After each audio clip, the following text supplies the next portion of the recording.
Greetings. We thank you for checking in to this, our rebranded fourth conversation, and you're watching a journey through photography. My name is Kenneth Nelson. Joining me in conversation are my very good friends, Marc Skinner and Greg Cleghorn. One of the important things that links us together is our lifelong love of photography. You betcha. Yeah, forgive the dog in the background. Yeah, In sorry this about that. in this episode, we'll call "Look at Yourself." I'd like you, the viewer and/or photographer, as well as the three of us, to think about what we choose to photograph and why. Can the photos you take be a literal portrait of you? Most people look at photographs and think about what's in the image, who or what they recognize, and in order to build their relationship with the photo.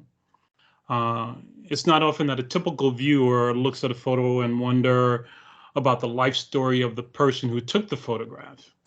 I believe a more typical viewer ponders the life of a painter upon seeing a painting, more so than pondering the life of a photographer after looking at a photograph. But not necessarily photo historians and others who are in the photo business, because they're tasked with placing the photographer within the context of the history of photography, uh, even when they're casually looking at images. So with that in mind, I thought the three of us would offer a visual practice of sorts. Uh, for you who are interested in going deeper in photography than you are now, or gaining a different perspective about photography if you haven't already done so. Uh, let's talk about look at yourself. Marc takes the lead, and Marc will begin. I think in this particular prompt, one of the things that you discussed with me was that it isn't necessarily the most recent photograph that you've done, although this is the most recent photograph, and I put that in quotation marks, that I've done, as opposed to just sort of walking around taking pictures just for fun. And I realized that taking a look at myself, one of the things that really is really important to me is continually improving and to just try to make sure that I get all the elements correct in a photograph, more so than I did in the previous one. I mean, when you first saw this photograph, one of the things that you had said, Ken, was this was incredibly perfect, this image. So I felt it was an appropriate image for this because after all the years that that's what the man said, that I have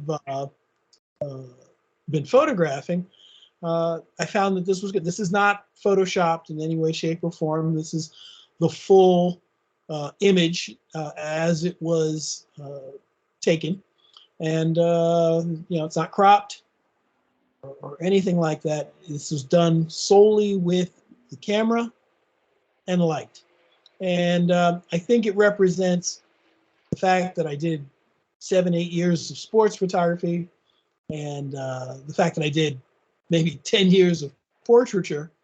And then most of the portraiture was separate from the sports photography. And since this is my youngest daughter, and she happens to play squash, I had an opportunity to fuse those two aspects of my photo career in this one photograph.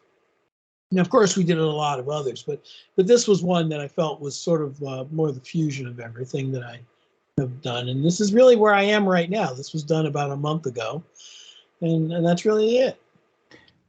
So if I were to ask you to pick out a part of you, of the image, that we can identify your personality type, what would you say? Would you be able to identify any part of this image as coming from your personality? Yeah, I would say more than anything else, the fact that the lighting is on point.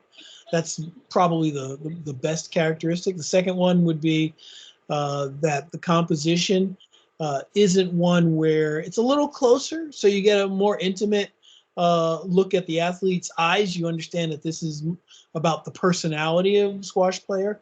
You know, Okay. squash is a particular, it's more of an, it's a very sophisticated sport, but at the same time, you have to be, you have to keep your eye on the ball. It sounds funny and cliche to say it that way, but you really do, and you have to strategize while you're playing.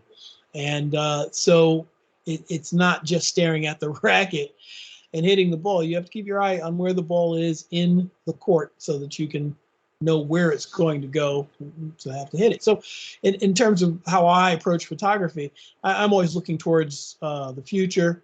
I look a lot towards the past. If anyone looks at these other shows, you'll see I reference a lot of history, but I always look towards the future to see what's going on photographically. And this is just kind of a fusion of all my interests. I'm a parent, and my historical future, and my historical past. Okay. I'm trying to grapple that. I'm trying to bring all of that. I'm really having a challenge with that shadow right across her face.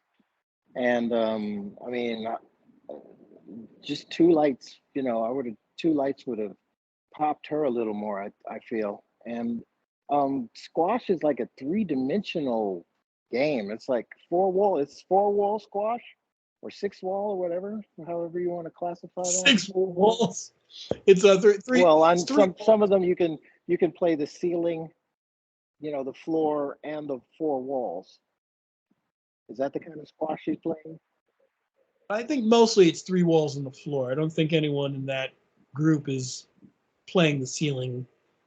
Okay. Well, in certain squash courts, the ceiling is in play. But anyway, it's a dimensional game, and you like flatten this image, like. Well, that's why I have the light. The what? The rim lights. Yeah, but okay. So even with that, why the shadow on her face? Was there a reason for that, or was it just light placement, or? Yeah, that's the light placement, and that's also where the beauty dish was above where she was. Now, if you're saying I should have put another light to sort of right where the camera was to blast in there to no, remove that. Light, actually, just 2 side lights, and bring the racket away from her face so that there wouldn't be a shadow on her face. That would pop her fuller to me. With others. Yeah, we did that with other images, but I liked this one, so I don't want to interrupt anymore. But yeah, I thought this was one that kind of shows the athlete sort of peeking out over the racket to kind of scare you a little. But that's okay. Go ahead. Well, that was it. I'm just I don't know, because I'm like kind of like a I played handball in the 2-wall or 1-wall racquetball, and then when I got into squash, that is just such a dynamic game. It's so much fun that I thought you would bring more of the fun and the dimensionality of it. I mean, it's a beautiful image. I mean, the lighting is, the way it's painted on her, and the blues and the skin texture is lovely. But that's all I've got. Okay. Well, so if you want to see action photos, you have to go to my my website. I don't have any action photos of the squash court, but I have other sports, so that's really it. Okay. So I don't want to leave this conversation just yet, but I don't want to belabor it. What I'd like to do is just to sort of talk about photographic style. And is photographic style a way to identify photographic style is one way to identify photographer style, right? You could say, look at this photograph. Yeah, it's a so-and-so, it's a so-and-so. But can that also be considered a portrait of the photographer, even though it's the photograph of something or someone else? I think it can. I think, quite honestly, all the photographs that you do really speak to who you are. I mean, they reflect your personality.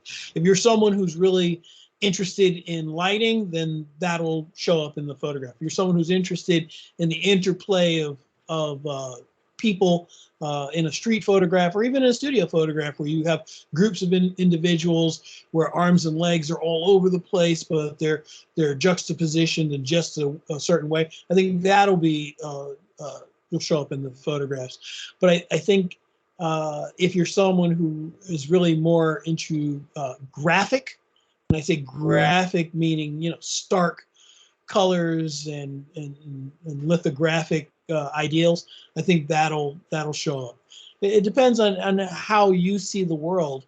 And in this particular case, the lighting is not necessarily the type of lighting I tend to do, but the lighting is always pretty much on point when I do my photographs. Greg, what's your opinion?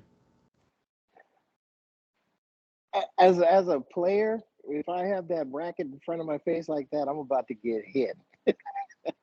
Well, no, I'm Ball is talking coming about at me. I'm What do you talking mean? more about Visually, okay. All right, about personality artistic and personality. yeah. Yeah, I can't see separating the artist from its art. Because we had some discussion. I don't remember what the topic was, but oops, sorry about that. You shoot what you see, and you shoot what's in you. So you get 100 photographers to shoot. What were we talking about? A half dome the other day.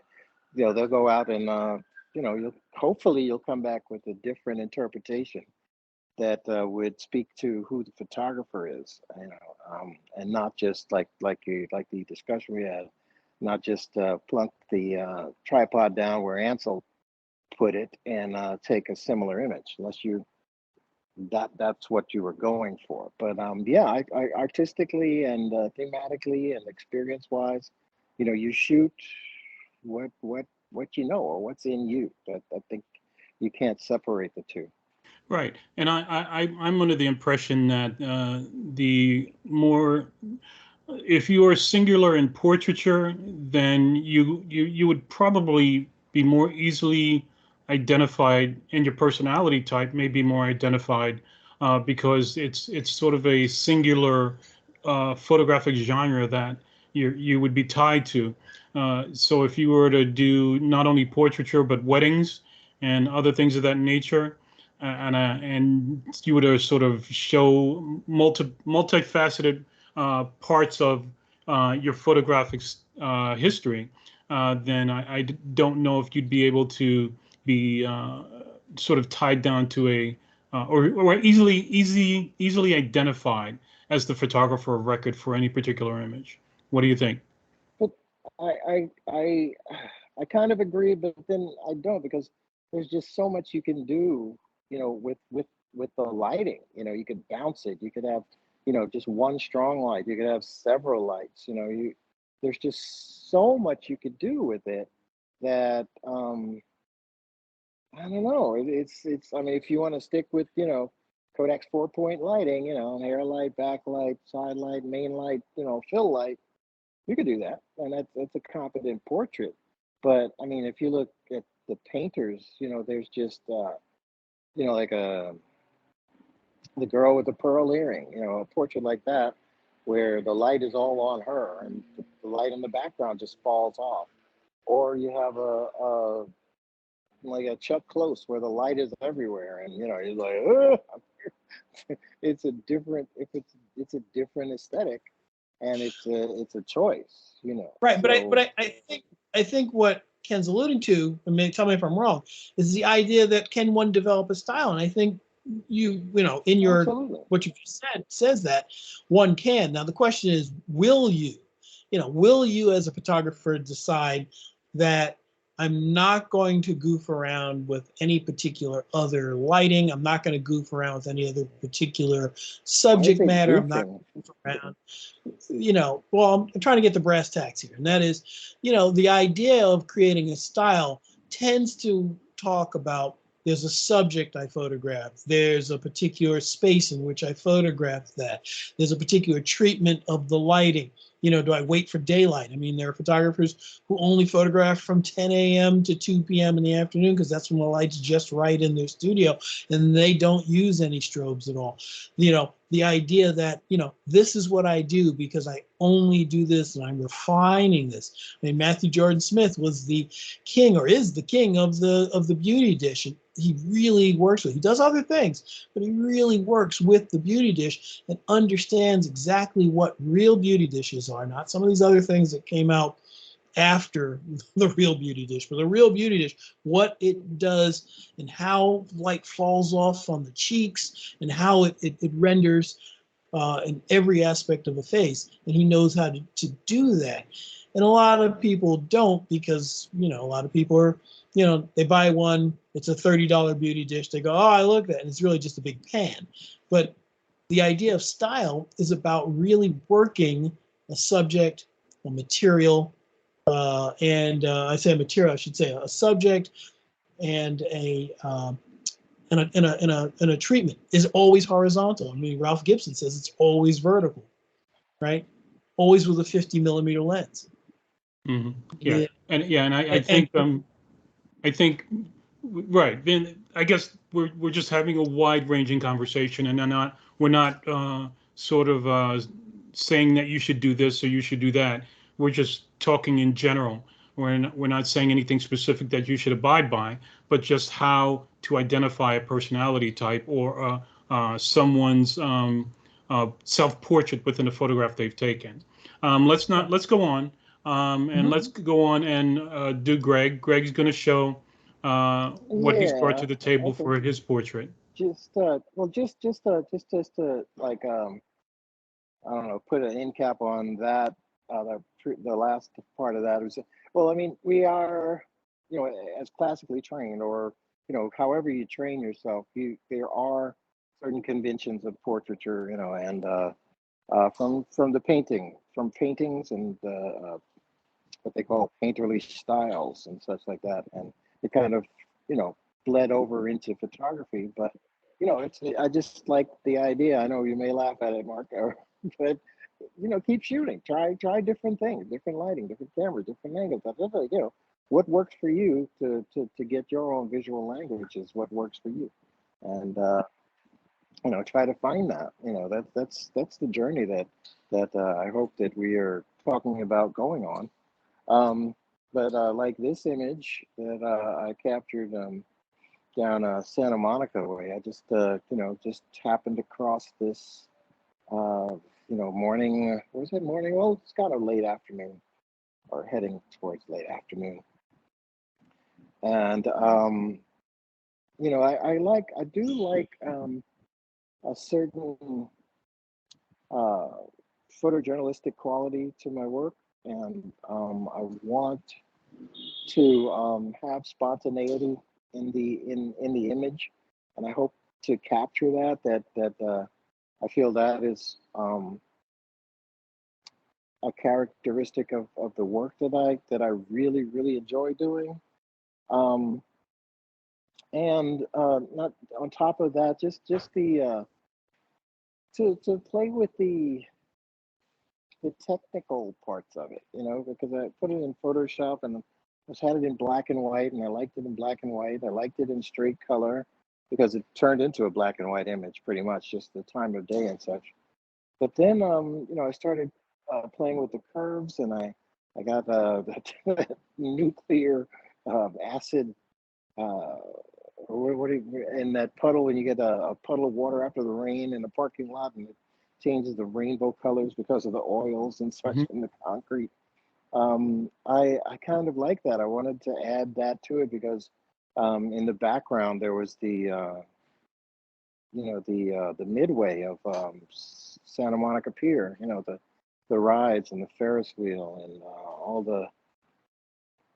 the colors that's involved with that. So I wanted to add more to it, and I I enjoy the journey a lot. Like we were talking about, the journey of photography, and I just enjoy what it can do mechanically, but I also enjoy what it can do artistically, and I really really really want to explore that, and hopefully now that I have more time to explore, my work again, because I'll be doing a pretty big review and consolidation and archiving and cataloging in the near future. That I hope I can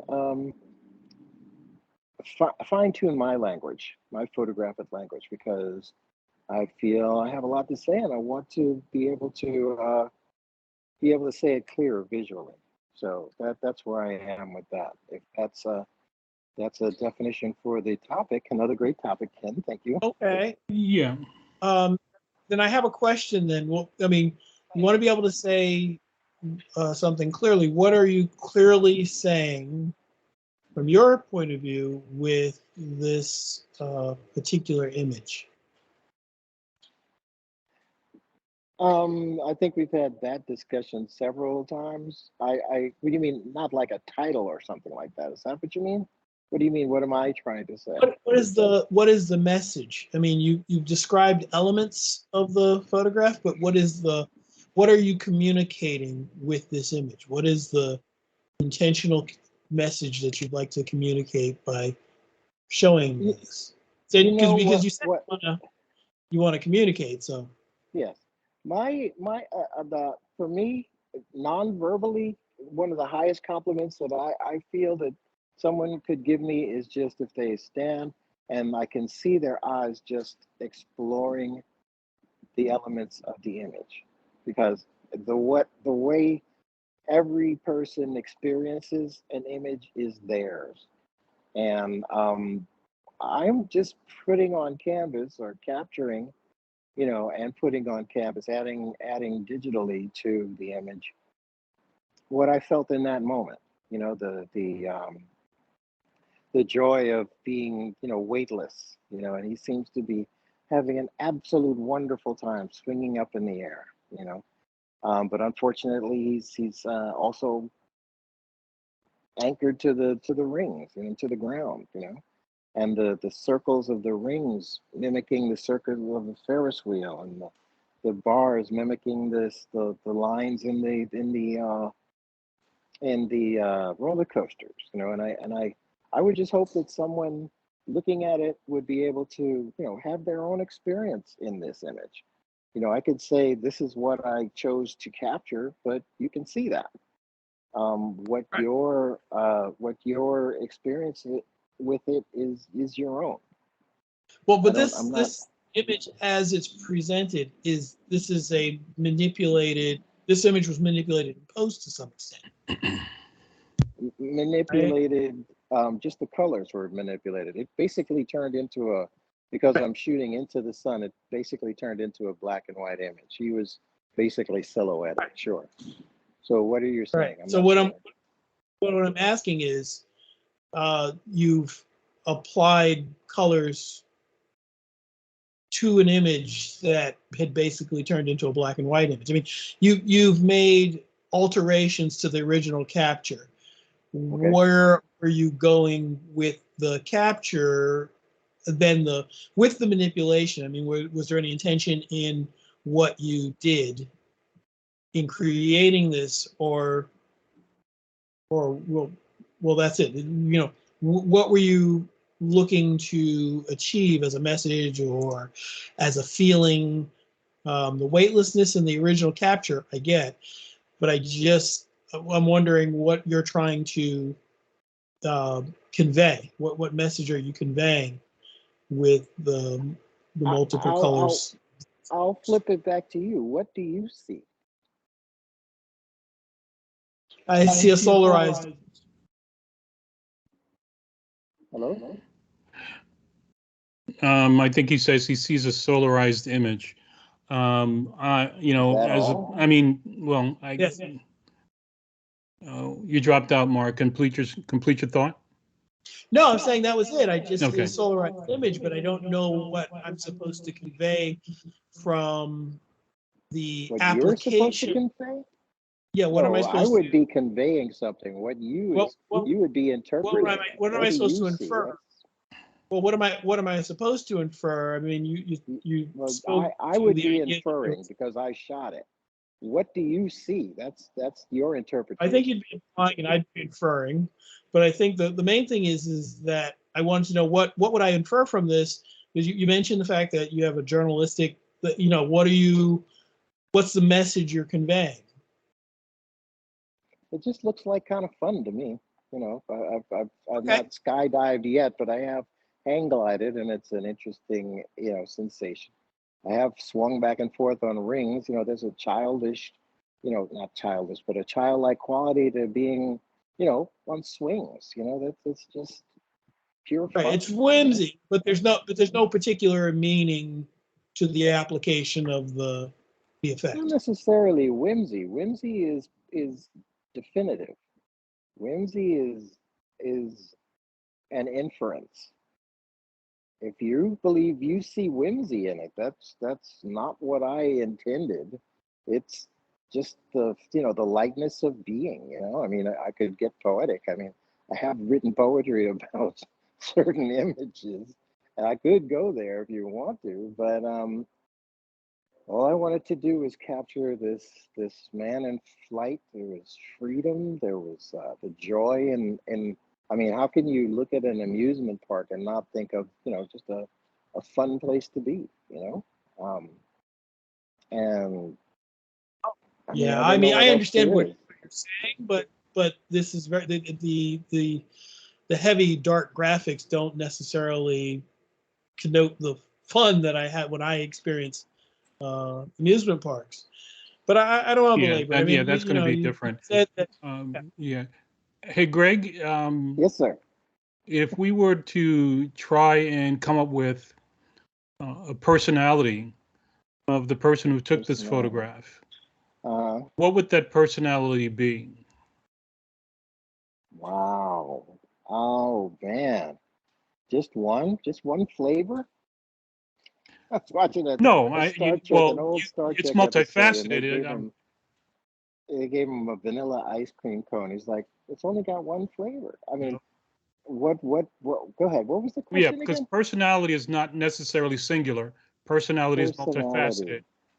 Yes. Possibilities, man. I can't think of any one particular personality. What, schizophrenia? I No, mean, think of the equivalent when you look at a painting. You think about the painter and what their life is like. We look at this image and we wonder what your life is like as the creator. What are we to come up with that?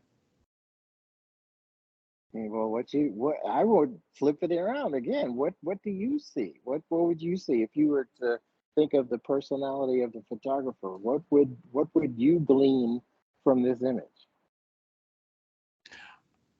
I mean, on a base level, I would say that they were at a place that was an amusement park. They shot a person who was swinging on O-rings, and that's it. That's it. Wow. Okay. Okay. If I were to, I mean, because I mean, I'm looking at the red, blue, and green and rainbow colors of the colors. So there's a playfulness there, but it's a rainbow color. But I'm thinking playfulness, but that's my perspective of it. But to what level of Right. playfulness Right. is it? You know? Right. Right. That would be up to your experience of playfulness and fun. If I were to just come out and say, "Oh, this is all about the joy of life, and you have to have colorful things in it," you may not. You might think that's pretentious. You might say, "Well, I don't see that." And Right. I mean, it would be. I think it would be presumptuous of me, which is why I don't like putting titles on my images. That I like asking the people, what do you see in this? Yeah, but it's not. Because I shot it. Greg, I'm not asking the question about what I'm seeing. I'm Okay. asking the question as Of to the what is the personality. personality of the person who took the photograph, right? And granted, if I'm the Well, viewer, I'm going to come up with my own opinion of the personality of the photographer who took the image. And that's going to be my okay. interpretation of it. So it's all Right. going to be subjective.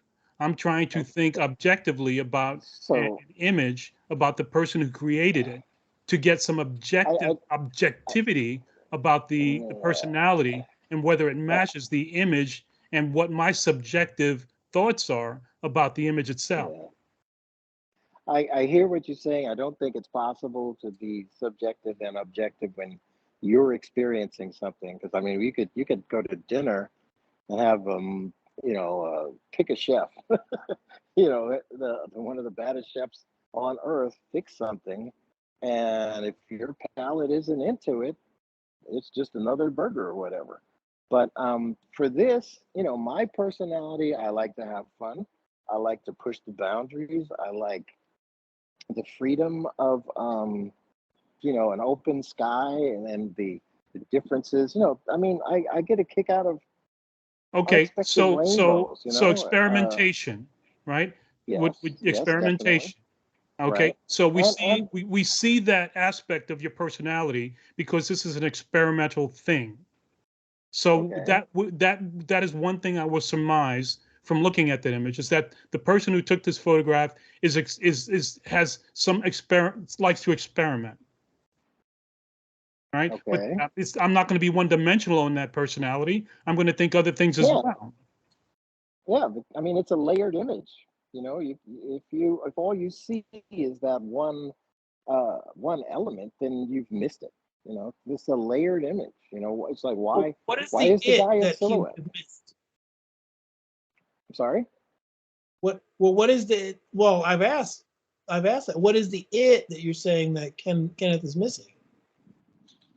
You said if you see that one element, then you've missed it. What is the it Well, that no, has I been said if missed? that's all you see, then I feel you've Right, missed it, because the right. Then layers of what is the it?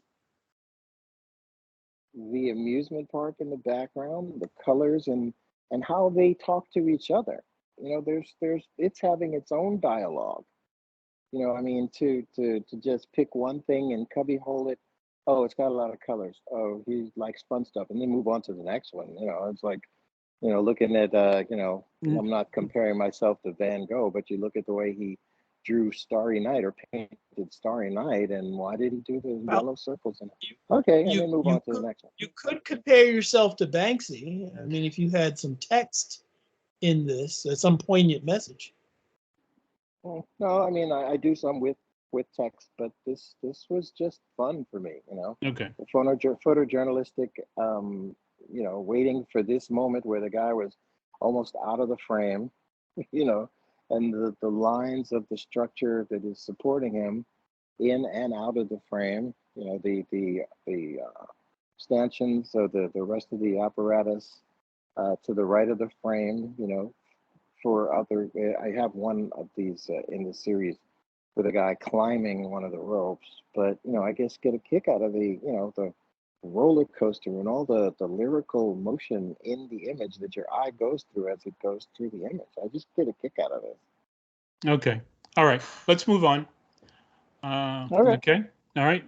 Yeah, because we're running out of time, and we're okay. So All I'm going to just speak to, and I need you to, Mark. I guess you have more familiar. I mean, it's funny because I started to bring this image up, but I have the funny feeling you guys have seen it before. You told us we could only use them once, but go ahead. I don't No, I know no, if like no. I've this seen image. this specific Have one. you seen this before? Have I used this before? I don't know I if you don't used it think before, you but you used this showed it to one. us I think you've before. used some from the series, but not this one.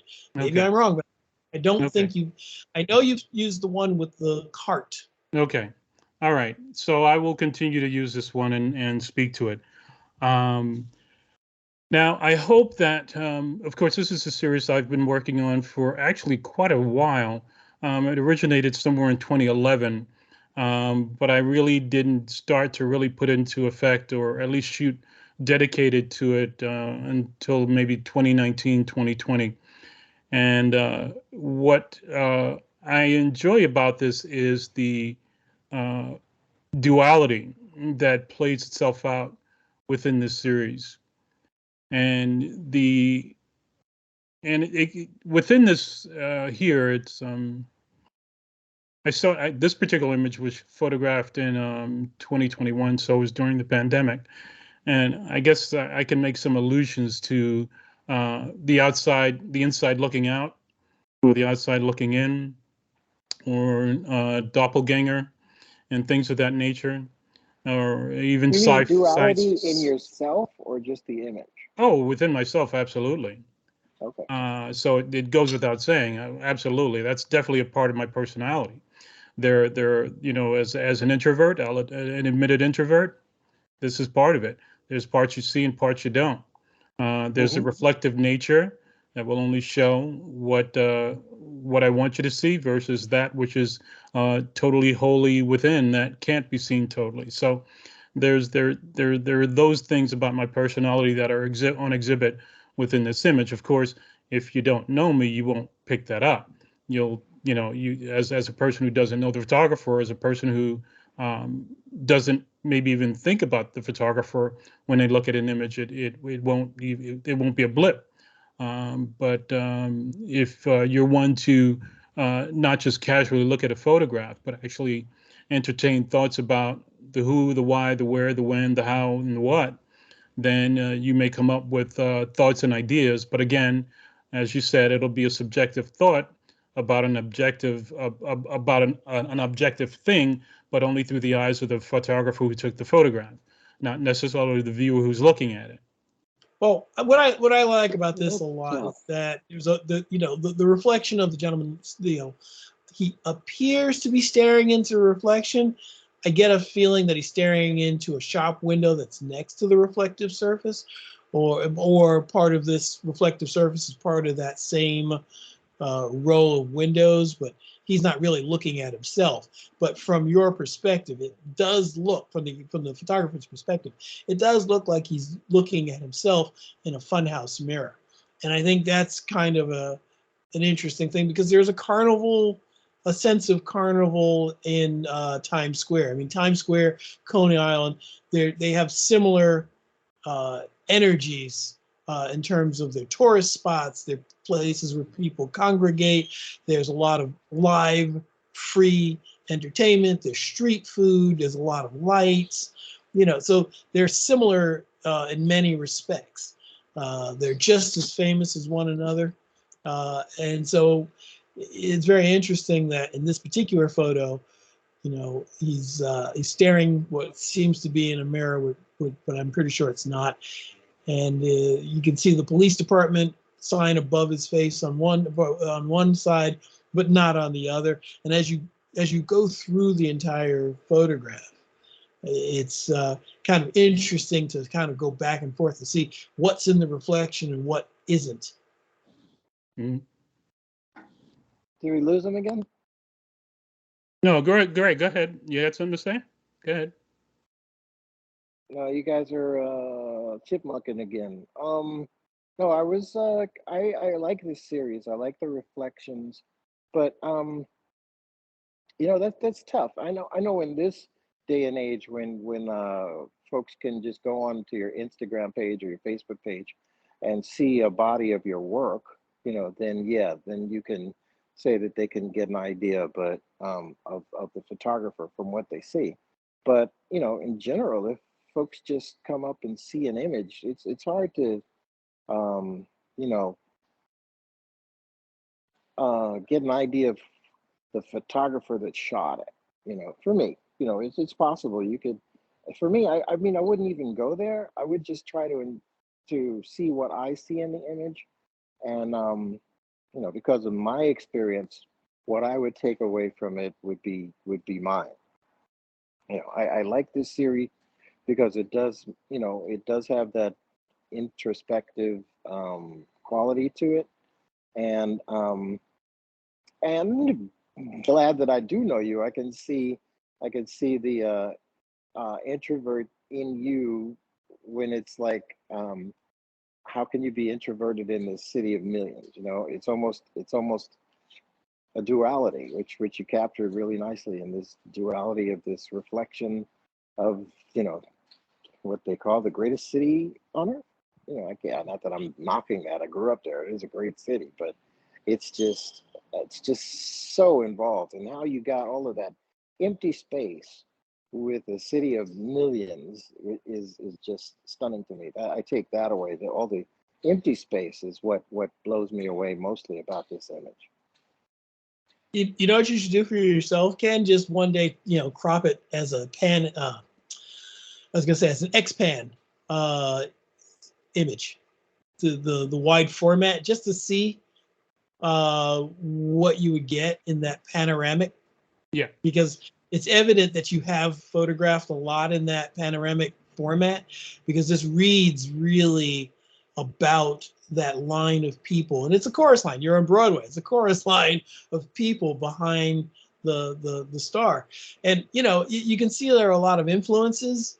I mean, I'm not gonna say one person, but I do know, if I were to see this and not know this were your image, I would say it's someone who's very much influenced by Ernest Haas.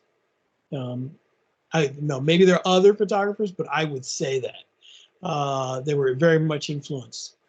But I'd love to see this in the X-pan format, with maybe just the crop right under his feet, and maybe just above the police sign. Okay. All right. Good. Okay, guys, we've run long, but it's been an interesting conversation, and I think we've definitely learned something about each other from this conversation, and I actually hope that the viewers out there have learned something about us and the photographs we brought to bear. We want to thank them for joining us, and please leave a comment about anything you've heard.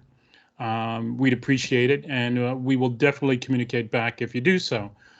Subscribe to the channel. We need your subscriptions to help grow this channel. I plead with you to just help us out do that, okay? Thank you so much. Marc, any closing thought?